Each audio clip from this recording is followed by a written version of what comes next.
Ever get that feeling? Like you're scrolling and scrolling through search results, but you're not actually getting anywhere. Oh, yeah, totally. Like you're drowning in information, but still thirsty for knowledge. Exactly. And that's what we're going to dive into today. Okay, cool. We're looking at Aravind Srinivas and his company, Perplexity AI.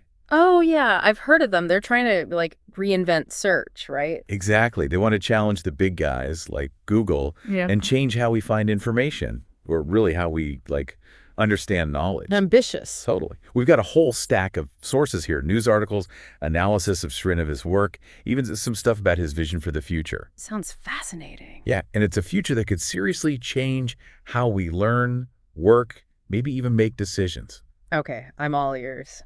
So let's start with Srinivas. His story is not your typical tech founder tale. He started in Madras, India, and get this, he actually struggled to get into computer science at first. Wow. That's kind of ironic, isn't it? Considering what he's doing now with AI and all. Right. But it shows you, his persistence. He ended up switching to programming, machine learning, and then got his PhD at UC Berkeley. Berkeley, huh? That's a big deal. Oh, yeah. And he was working on some really cutting-edge stuff there. Reinforcement learning. Think of it as, teaching machines through trial and error. Interesting. Like training a dog with treats. Exactly. And generative models, too. That's like AI creating new content, those AI art generators. Oh, right. Yeah. So after Berkeley, he landed an internship at OpenAI, the big AI company. OpenAI. So he was right in the thick of things from the start. Absolutely. And OpenAI was huge in shaping his vision. It's where he started seeing the problems with regular search engines. So the seeds of perplexity were planted there. Kind of, yeah. It started thinking there's got to be a better way to do this. But to really get perplexity, you have to look at the giants they're going up against.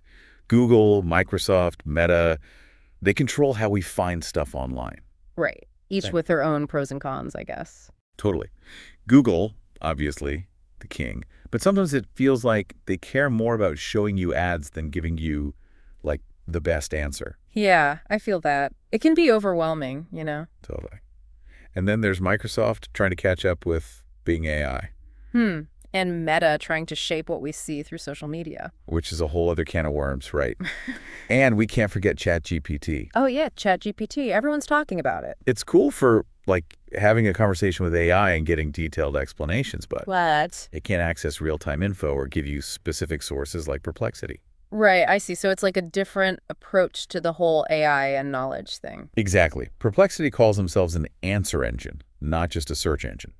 So what's the difference? Instead of a bunch of blue links, you get a straight answer from Perplexity, sourced from reliable places like academic journals, government databases. So they actually show you their work, like where the information is coming from. Exactly. They're all about transparency and trust. That's pretty refreshing, actually. Makes you think about where your info comes from. Right, hey, don't just take our word for it. Go check it out yourself. Yeah. And what's really cool is that Srinivas thinks the future of search isn't about speed. It's about meaningful discovery. Meaningful discovery. What's that? Think about it. How often do we actually read past the first few search results? We're all guilty of it, just skimming. True. It's like instant gratification, but real learning takes time, right? Exactly. And Srinivas wants to bring back that, deep exploration, that curiosity. So how does he plan on doing that? Well, get this. He's not just thinking about screens and keyboards. He wants us to interact with AI through our voices. Whoa, like talking to our computers? Exactly. He's making an affordable voice-activated device so you can literally just talk to AI and get answers. Like asking complex questions and actually getting a real response. Right. Think Star Trek computer, but in your living room. That's a pretty wild concept. How would that even change things for us day to day? Well, imagine you're cooking. You need to convert grams to ounces. You just ask your device, boom, instant answer.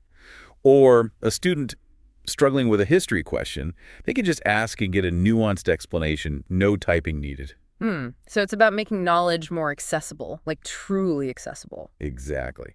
And especially for people who maybe have trouble with typing or using screens, this could be a game changer. Makes you think about how technology can really level the playing field. It totally does.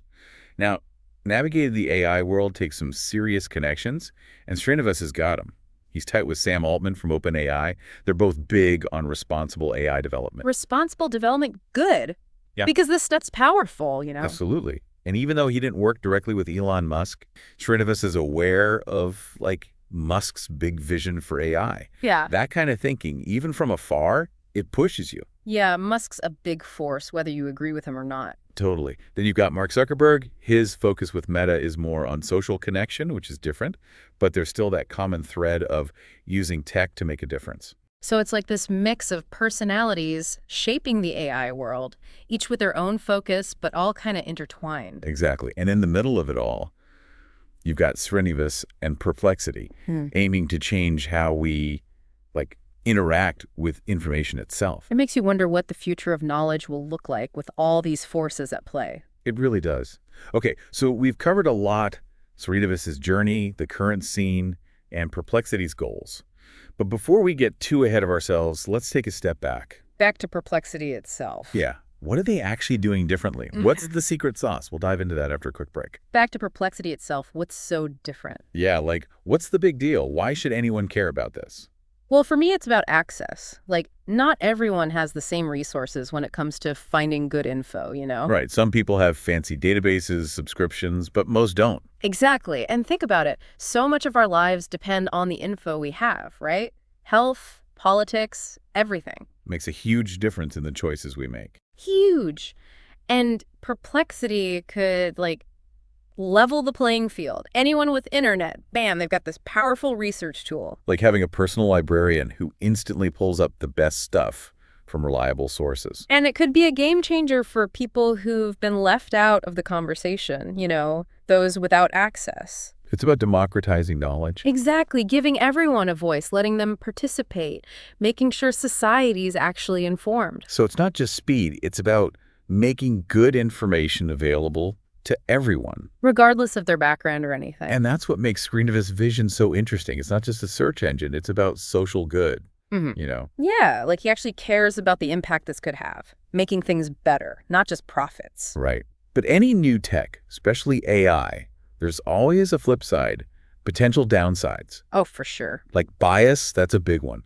How do we know this AI engine isn't just spitting out biased info? That's the million-dollar question, right? Totally. But Srinivas and his team are working on that, trying to make it as unbiased as possible. So how are they doing that? Well, they're being careful about the data they're using to train the AI, trying to make it balanced. It's like fact-checking the fact-checker. Kinda, yeah. And they're using techniques to remove bias from the evaluation process itself. So they're actually taking steps to address it. That's good. Yeah. But even if we solve bias, isn't there a risk of becoming too reliant on AI?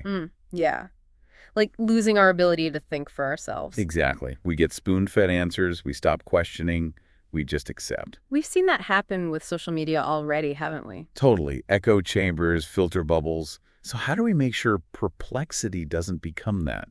It's all about transparency, I think. Yeah. And educating users, showing them how it works. So you can see the source, check it out yourself. Exactly. And Perplexity already does a good job of that, citing sources, explaining how it got the answer. So you can see the logic, not just the result. And that encourages critical thinking, right? You start asking, okay, where'd this info come from? Is it reliable? So it's teaching people to evaluate, to form their own conclusions. Exactly. It's about lifelong learning, curiosity, being actively involved in how we understand the world. Not just passively absorbing whatever pops up. Exactly. And that's where Perplexity's potential really shines. It can help us shape our understanding, not just be shaped by it. I like that. But how does this play out in real life? Well, let's look at some examples. How's Perplexity actually being used today? And what does that tell us about the future of search? Okay, let's get practical. So, practical applications. How's Perplexity actually being used out there, right now? Well, education's a big one. Think about a student wrestling with some tough scientific concept, right? Yeah, instead of getting lost in a sea of jargon on some random website. Exactly. They can ask Perplexity a specific question, get an answer that's, tailored to them. And it's all backed up by, real sources they could actually check out. Yeah, so it's not just about the quick answer, it's about understanding and then, going deeper if you want. It's like having a personal tutor who's always on call. Available 24/7, explains things in a way that actually makes sense.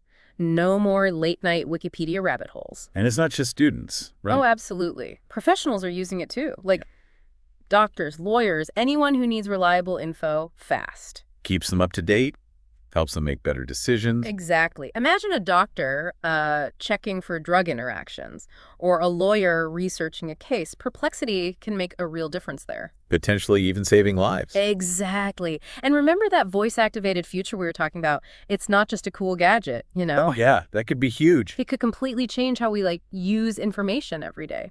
Think about it. You're cooking, need to convert milliliters to cups, no need to stop, grab your phone. Just ask Perplexity, boom, done. Seamless.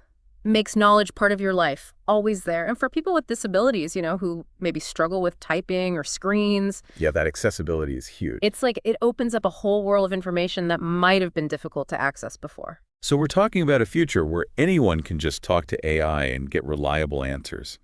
Kind of blows my mind. Yeah, it's like something out of Star Trek. Makes you wonder, what happens to the old search box then?